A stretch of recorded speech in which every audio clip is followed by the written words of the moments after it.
Sahabiler izledin, çaknıgan izzet nuri, Ütkeni sıkkın idin, hak İslam'ın tülhuli.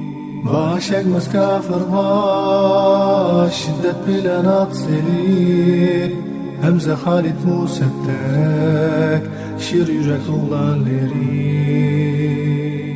Abdullah ibn Ömer Peygamber aleyhisselam başçılıqidagi 10,000 kishilik kuchlik musulmonlar qo'shuni Madina bilan Uhud oraliqidagi Shaykan degan joyda to'xtadi. Kun patayla deb qolgan edi. Peygamber aleyhisselam o'zining Sakib deb atiladigan etidan tushdi.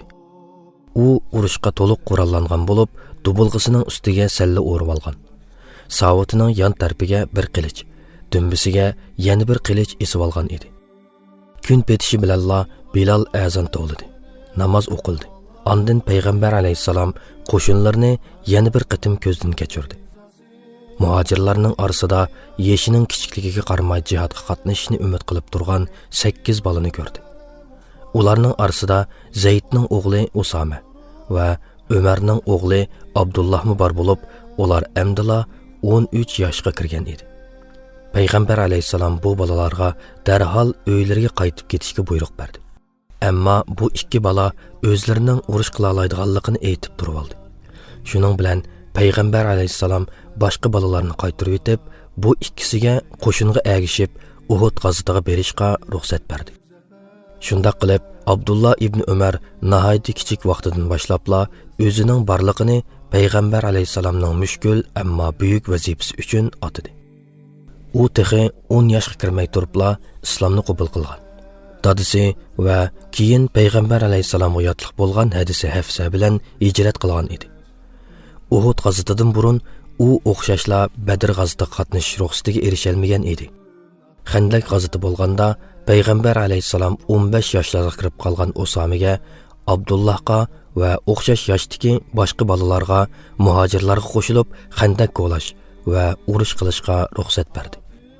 Hijrat qilgandan tortib toki vafot bo'lguchi bo'lgan 70 yildan ko'proq vaqt jarayonida Abdullah ibn Umar islom ishlari uchun o'chmas tuhfalarni qo'shib, musulmonlar orasida Abu Usama Ash'arining atig'ini bo'yicha yaxshi odamimiz va yaxshi odamimizning o'g'li deb ataldi. U o'zining mo'l bilimi, kichik fe'illigi, saxiyligi, Allohga va Allohning diniga bo'lgan cho'nqur muhabbati, rost so'zligi, mol dunyodan o'zini yiroq tutishi va ibodatdagi nihoyat chidamchanligi bilan mashhur bo'lgan edi.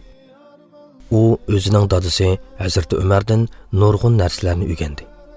Umar va Abdullah ikkaylan hammaning buyuk ustozi bo'lgan Muhammad alayhisalomning ko'rsatmalaridan nurg'un manfaatga erishgan edi.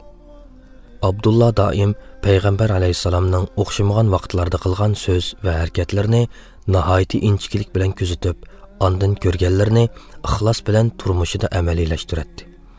Masalan, agar Abdullah Peygamber aleyhisselamning ma'lum bir joyda namoz o'qiyotganligini ko'rsa, keyin u shu yerda namoz o'qiydi. Agar u Peygamber aleyhisselamning o'ri turib duo qilayotganligini ko'rsa, umi o'xshashla o'ri turib duo qiladi.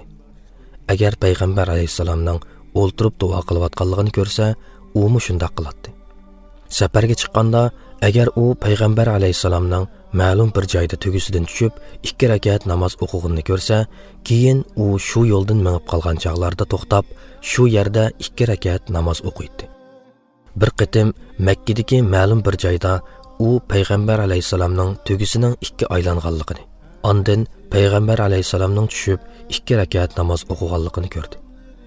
Balkim u tugini Peygamber aleyhisselam aylantirmay, tuga o'zichila aylangan bo'lishi mumkin edi. Ammo Abdullah ibn Umar yana bir qitim shu yerga kelib qolib, tugisini cho'ktirmay turib 2 qitim to'liq aylantirdi. Ondan tugisidan tushib Peygamber aleyhisselamning qilg'ini bo'yicha 2 rakat namoz o'qidi. Hazrati Aisha Abdullahning Peygamber aleyhisselamga bo'lgan bundaq ixlosini ko'rib, mundaq degan edi. Peygamber aleyhisselamga Ibn Umardek ergashgan odam yo'q. Peygamber aleyhisselam qayerda tugisidan tushsa, umi o'xshashla shu yerda tugisidan tushidi. Abdullah Peygamber aleyhisselamning so'z harakatlariga nihoyat diqqat qilsa-mu, u payg'ambar alayhissalomning hadislarini rivoyat qilishda bak ehtiyot qiladi, qo'rqatdi. Faqat hadisda deyilgan so'zlarning hammasini esiga ola olgandila, ondan uni o'ttirg'a qo'yadi. Uning tangtushlaridan biri mundaq degan: payg'ambar alayhissalomning sahobalarining ichida hech kim payg'ambar alayhissalomning hadislarini rivoyat qilishda, ya'ni hadisga so'zlarni qo'shish va elivitishda Abdullah ibn Umardek ehtiyot qilmaydi. O'xshashla u fatvo berishni xohlamaydi. Fatvo bergan chog'larda nihoyat ehtiyot qiladi. Bir qatim bir odam ma'lum bir ish to'g'riliq uningdan fatvo so'rab keldi. Abdullah ibn Umar uningga "Sen so'ragan masala to'g'riliq, biladiganlarim kamchil" deb javob berdi. Bu odam qaytib ketgandan keyin Abdullah xo'shallik bilan javob kelib turib o'z-o'ziga: "Umarning o'g'li u bilmaydigan masala to'g'riliq so'ralganda bilmayman deb javob beralidi" dedi. Gerçi o'zi qozi bo'lishga muvofiq kelsa-mu, lekin u yuqorqidek pozitsiyasi bilan uni rad qildi. Qozilik vazifasi musulmonlar jamiyatiga nisbatan eng muhim va katta amallarning biri bo'lib qolmasdan hurmat, sharaf, hatto boylik elib keladigan xizmat bo'lsa-mu, lekin xalifa Osmon uni qozilikqa tayinlagan chog'da uni chiroyliqcha rad qildi. Uning rad qilishdagi sababi hargizmi qozilik xizmatining muhimligini tuvan mo'ljallanganligi uchun emas, balki islomga oid masalalarda xato hukm chiqarib selishdan qo'rqqanligi uchun edi. Fatvo berayotgan va shariatdan maslahat berayotgan nurg'un sahobalarga ta'sir bo'lmasligi uchun Osmon uni qarorini oshkorlatmaslikka ma'qul keltirdi. Abdullah ibn Umar bir qatim kechining qarindishi deb ta'riflangan edi. U kechalari o'rnidan turib namoz o'qiydi. Allohning mag'firatini tilab yig'laydi. Qur'on o'qiydi. Payg'ambar alayhisalom bir qatim Abdullahning hadisi Hafsaga mundaq degan edi: Abdullah nima degan baxtli odam.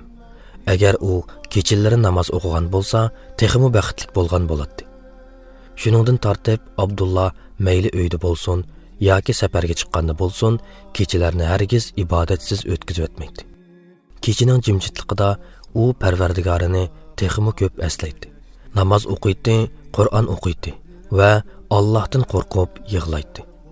Dadasiga o'xshash, u Qur'onning insonlarni ogohlantirish ma'nosidagi oyatlarini anglasala, yig'idan o'zini tutib ololmay qoladi. Ubayd ibn Umayr mundaq deydi: Bir kuni men Abdullah ibn Umarga Sura Nisoning tövendagi oyatlarini o'qib berdim.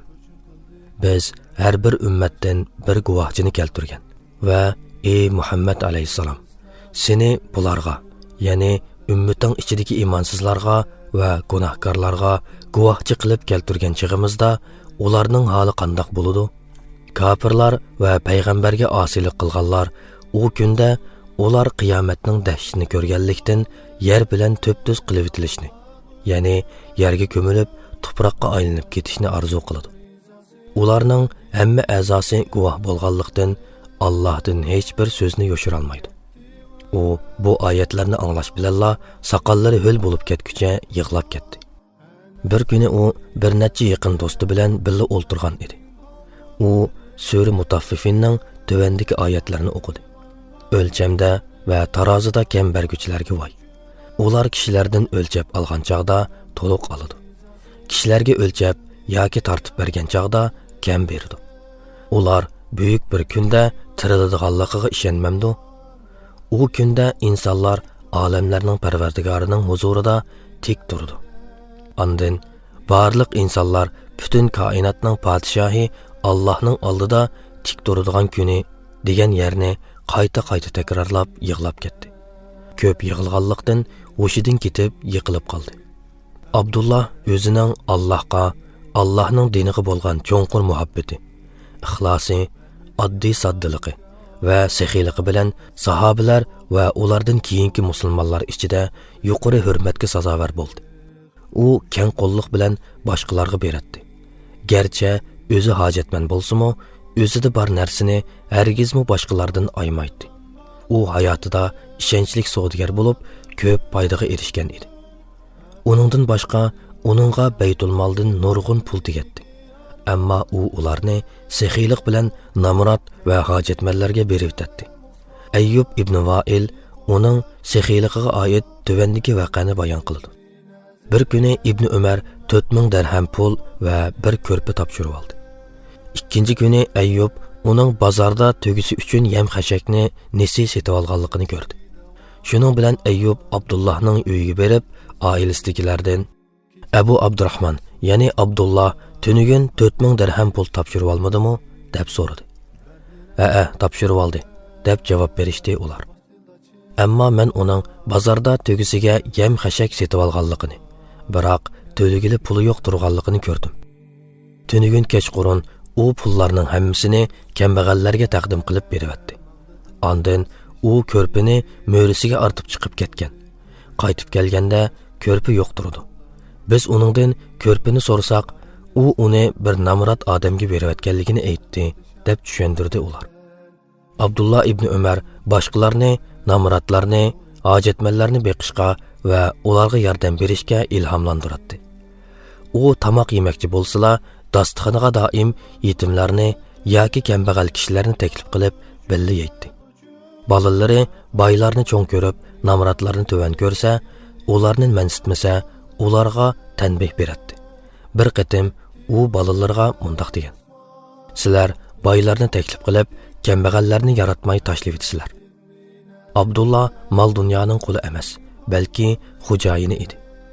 Mal dunyo uning uchun faqat turmush ehtiyojini qamdaydigan narsa edi. Hargizmo baxtga erishtiradigan narsa emas edi. U hayotining oxirigacha mal dunyodan va dunyoning shahvatlaridan, rohat farog'atidan o'zini yiroq tutib, oddiy sodda turmush kechirdi. Bir qatim uning Xorasonlik bir do'sti uningga esil bir kiyim elib kelib, "Men buni sana Xorasondan elib keldim. Meningcha sen buni cho'qim yoqtirsan.